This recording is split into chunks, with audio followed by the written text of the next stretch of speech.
Bible సెలవిస్తుంది sir. కీర్తనల గ్రంథము 8వ అధ్యాయం 5వ వచనంలో మనల్ని దేవుడు ఎంత గొప్పగా ఆయన చేశాడు అని, వానికి కిరీటము ధరింపచేసి ఉన్నాను. మనుష్యుని దేవుడు జ్ఞాపకము చేసుకొనుటకు వాడు ఏపాటివాడు అని చెప్పి, వాడు దేవుని కంటే కొంచెము తక్కువ వానిగా చేసి ఉన్నావు. సార్ మనుషులంటే తెలుసా మీకు? సార్ మనుషులంటే తెలుసామా మీకు? మీ పక్క వాళ్ళని అడగండి, వాళ్ళు మనిషేనేమో. అడగండి మా, అడగండి నాయన. మీరు అప్పుడప్పుడు పెళ్ళాన్నట్టు అసలు నువ్వు మనిషేనేవా? అసలు నువ్వు మనిషా చెప్పు నాకు అంటావు కదా, భయపెడతావు కదా. మనం ఏమంటుంది, కాదురా స్వామి నేను మనిషే కాదు, నిన్ను చేసుకున్నందుకు పిశాచి అయిపోయినా నేను అంటే. ఆమె కూడా ఓసారి అంటుంది, అసలు నువ్వు మనిషి అంటరా? ఎన్నిసార్లు చెప్పాలరా నీకు తాగొద్దు తాగొద్దు తాగొద్దని? తాగేసి తలకు పోసుకొని అవి నడి బజార్లో పడింటే రోజు కుక్కని ఈడ్చుకున్నట్టు ఈడ్చుకొని రావాలా, నీళ్లు పోయాలా, నీకు అది చేయాలా, ఇది మనిషికో మాట, గొడ్డుకో దెబ్బ, నువ్వు మనిషి కానే కాదు అని అంటాం కదా. అదే ఇక్కడ చెప్తాడు దేవుడు, అంటాడు మనిషిని నేను నాకంటే కొంచెము తక్కువ వానిగా చేశాను. ఎంతమంది మనుషులు ఉన్నారు? ఇంకా డౌటేనా మీకు? తమ్ముడా ఎంతమంది మనుషులు ఉన్నారు తమ్ముడా? నువ్వు వినడం లేదా? అయ్యో నా బంగారు, మావాడు హెయిర్ స్టైల్ చూసుకుంటా ఉన్నాడు, అది ఆటికి పోదు, తలకాయ మీదనే ఉంటుంది. ఎంతమంది మనుషులు ఉన్నారు? వెరీ గుడ్ వెరీ గుడ్, మీరంతా మనుషులే. మిమ్మల్ని దేవుడు తనకంటే కొంచెము తక్కువనిగా ప్రేయిస్తున్నాడు. చెప్పండి, దేవుడు నన్ను ఆయన కంటే కొంచెము తక్కువ వానిగా చేసినాడు. హల్లెలూయా. దేవుడు సిగరెట్ తాగేది ఎప్పుడన్నా చూసినారా? చూసినారా? మీరు చెప్పాలండి. అది వెరీ గుడ్ వెరీ గుడ్. లేదు గట్టిగా చెప్పండి, నాకు కొంచెం ఇబ్బంది. తాగిన చూసినారా? మరి ఆయన కంటే కొంచెం తక్కువ చేసినాడు అంతే. మనం తాగచ్చా? తాగకూడదు. దేవుడు ఎప్పుడైనా వక్కాకేసుకుని చూసినారా? మీరు చూసినారా? మరి మనం కూడా వక్కాకు వేసుకోకూడదు. దేవుడు ఎప్పుడైనా ఎవరినైనా కొట్టింది చూసినారా? లేదు. కాబట్టి భార్యని కొట్టకూడదు. ఎవరైనా ఇంకొక మనిషిని భర్తని దేవుడు ఎవరైనా తిట్టింది చూసినారా? కాబట్టి భార్యలు మీరు మీ భర్తల్ని తిట్టకూడదు. మీరు సైలెంట్ తిట్లు చాలా ఉన్నాయి మీ దగ్గర అంటారు, అడిగి వినిపించదు. మళ్ళా ఏం చేస్తారు తెలుసా? ఇంకొంచెం కోపం వస్తే ఏం చేస్తారు తెలుసా? టపక్కని వంగి దోషుడు దుమ్మెత్తుకొని అంటారు, తాత బో అని అంట. ఏందా అని, ఏం లేదు లేవో అని అంటారు. దయచేసి గమనించాల్సింది, ఇవన్నీ సైలెంట్ తిట్లు. దేవుడు ఎప్పుడైనా ఎవరినైనా తిట్టాడా? హల్లెలూయా. నేను బతికిన దేవుడు ఎవరినైనా ఎప్పుడైనా దూషించాడా? లేదు. మనము దూషించచ్చా? మనం తిట్టచ్చా? మనము చల్లచ్చా? మనము అనొచ్చా? అనకూడదు. మరి ఏం చేయాలి? ఇట్లా అనకూడదు, ఇట్లా అనకూడదు, అనకూడదు. ఏం చేయాలి? దీవించాలా? మీరు దేవుని కంటే కొంచెం తక్కువ వారు కాబట్టి మీ భర్తని వెళ్ళేటప్పుడు, నా భర్తని గొప్పగా ఆశీర్వదించు ప్రభువా అని ఆయన ఆశీర్వదించి పంపండి. ఆడు తాగేవాడైనా నా భర్తను ఆశీర్వదించు అని, ఆడు కొట్టేవాడైనా నా భర్తను ఆశీర్వదించు, వాడు చెడ్డోడు తిరిగిపోతాడైనా నా భర్తను ఆశీర్వదించు అంటే వాడు వింటే రాత్రి అంతా కొడితే, ఇదేంద్ర నన్ను ఆశీర్వదిస్తోంది స్వామి, తిట్లేదే అని అనుకుంటాడు. రెండో రోజు కూడా బయలుదేరేటప్పుడు, ఆగండి నా దేవుడు నిన్ను ఆశీర్వదించుగాక. వాని గుండెల్లో రైళ్లు పరిగెత్తాయి. ఏంటి తిడితే ఆశీర్వదిస్తుంది, కొడితే ఆశీర్వదిస్తుంది అని వాడి ఇంక మీదట కొట్టేకి భయపడతాడు. ఎందుకో తెలుసా? వాని పాలిట దేవుడు అయిపోయినావు నువ్వు. దేవుడు అదే చెప్తాడు, నిన్ను దేవుడు తనకంటే కొంచెము తక్కువనిగా చేసినాడు. దేవుని గుణాలు నీలో కనిపించాలి. హల్లెలూయా, హల్లెలూయా. సీతక్క ఒకరోజు ఎవరైనా కాటమ్మ కోడిగుడ్డు దొంగిలించేసింది. కాటమ్మ అంటుంది, నా కోడిగుడ్డు తిన్నోళ్ళకి కలరా రావాలా? సీతమ్మ మందిరానికి వస్తుంది, కాటమ్మ మందిరానికి వస్తుంది. కాటమ్మేదే గుడ్లు పోయినాయేమో. దయచేసి గమనించాల్సి, సీతమ్మకు అప్పుడు కోపం వచ్చేస్తుంది. తినింది సీతక్కే, ఎవరు తినింది నేను చెప్పింది మర్చిపోయినా, ఎవరో ఎవరు తినరి.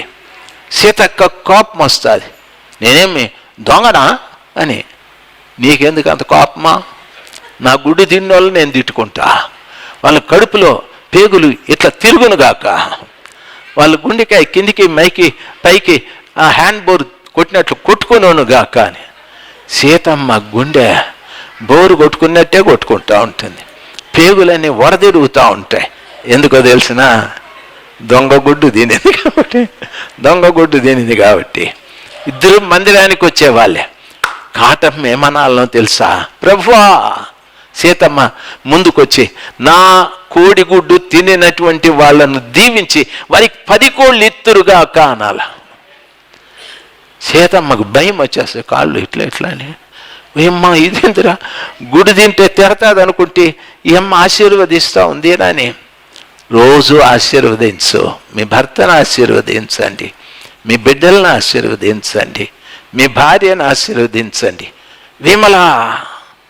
విమల దేవుడు నిన్ను గొప్పగా ఆశీర్వదించునుగాక, గొప్పగా ఆశీర్వదించునుగాక. నా భార్య అంటా ఉంది, ఆమేన్ ఆమేన్. ఇది మీరు మీ భర్తలను ఆశీర్వదించండి. ఆశీర్వదించండి కొడుక. మీరుండే దగ్గరనే చేతులు పైకెత్తి కళ్ళు మూసుకొని చెప్పండి, మనస్ఫూర్తిగా చెప్పండి. మన దేవుడు సింహాసనం మీద కూర్చున్నాడు, న్యాయం తప్పే దేవుడు కాదు. మీరు మనసులో మీ భర్తల్ని, మీ పిల్లల్ని జ్ఞాపకం చేసుకొని నోటిలో గంభీరంగా చెప్పండి. మగబిడ్డలు కూడా చెప్పండి. అందరూ కళ్ళు మూసుకుందాం, చెప్తాం. గంభీరంగా చెప్పండి, ప్రభువా నేను నీకంటే కొంచెము తక్కువ వాడిని, నేను ఆశీర్వదిస్తాను. నా భార్యను ఆశీర్వదిస్తాను, నా పిల్లలను ఆశీర్వదిస్తాను, నా భర్తను ఆశీర్వదిస్తాను, నా పిల్లలను ఆశీర్వదిస్తాను, నా తండ్రి మా అత్తను కూడా ఆశీర్వదిస్తాను, మా కోడల్ని కూడా ఆశీర్వదిస్తాను. హల్లెలూయా, ప్రైజ్ ది లార్డ్.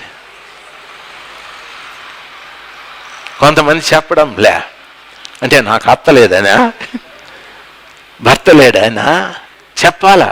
మనస్ఫూర్తిగా వ్యవసాయం చేసేవాళ్ళు పొద్దున్నే వ్యవసాయపు పొలం లేకపోయి మీ పొలాన్ని ఆశీర్వదించండి. ప్రభువా నేను మీకంటే కొంచెము తక్కువ వాడిని, నా పొలమును ఆశీర్వదిస్తున్నాను.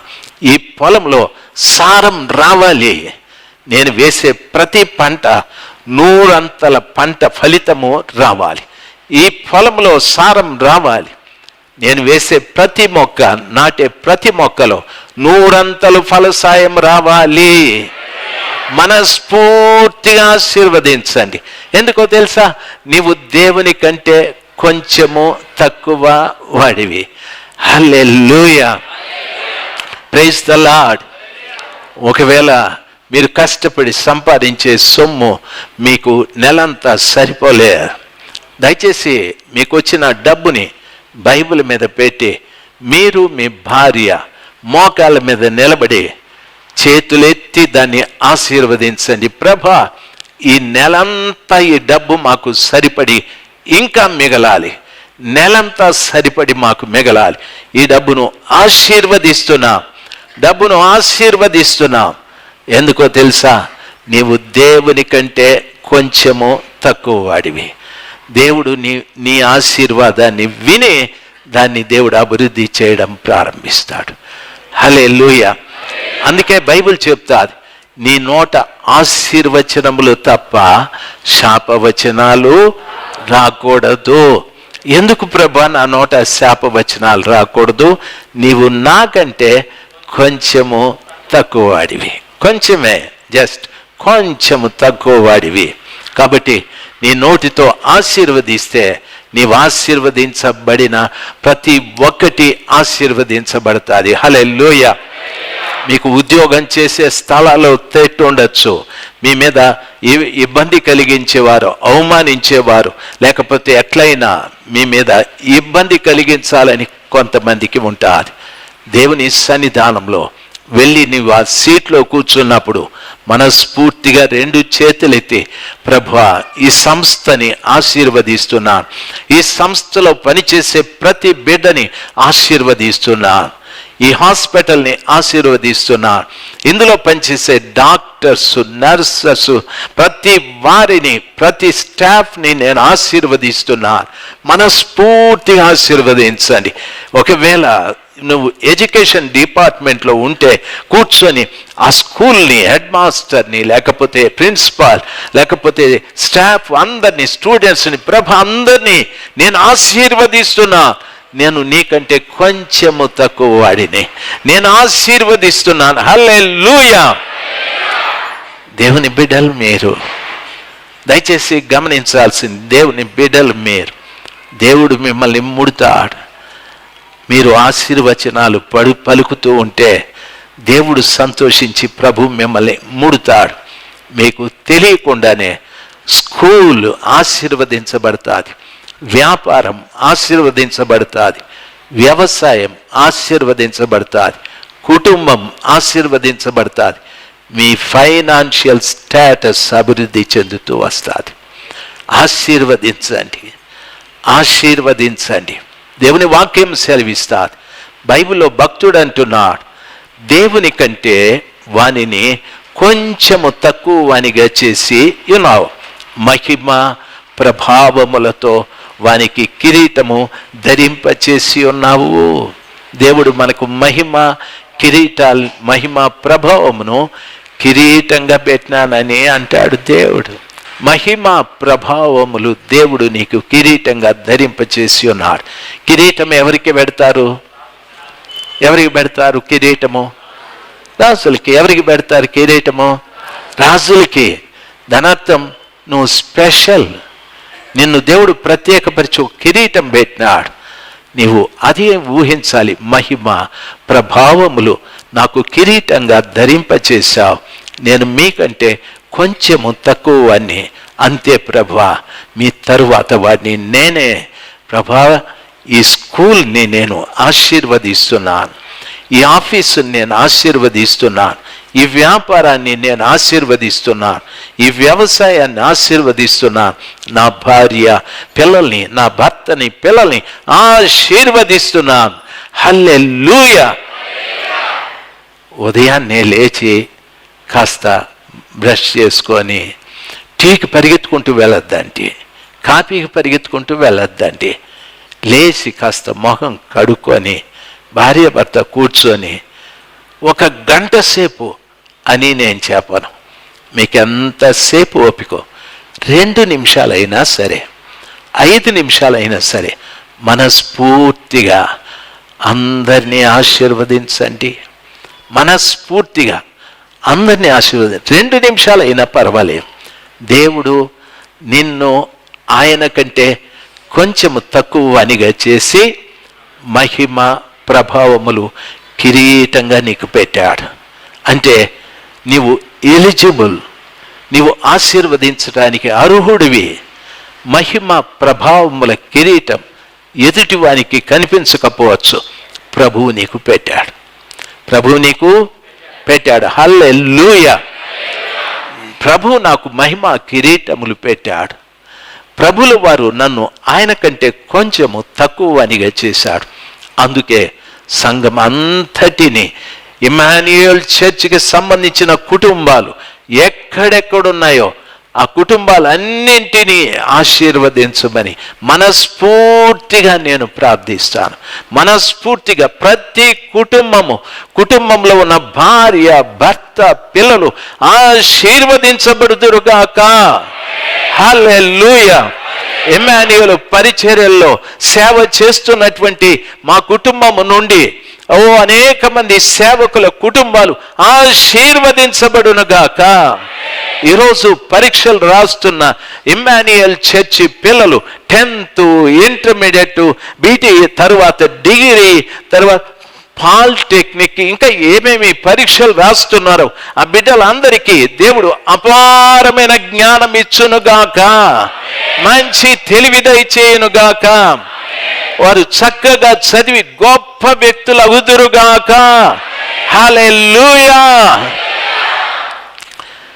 నా ఆశ, నేను ఆశీర్వదించాను, వాళ్ళు ఆశీర్వదించబడ్డారు. ఎందుకంటే నేను దేవుని కంటే కొంచెము తక్కువగా చేయబడ్డాను. నీవు కూడా దేవుని కంటే కొంచెము తక్కువగా చేయబడ్డావు. నీకు దేవుడు మహిమ ప్రభావముల కిరీటము ధరింపచేసి ఉన్నాడు.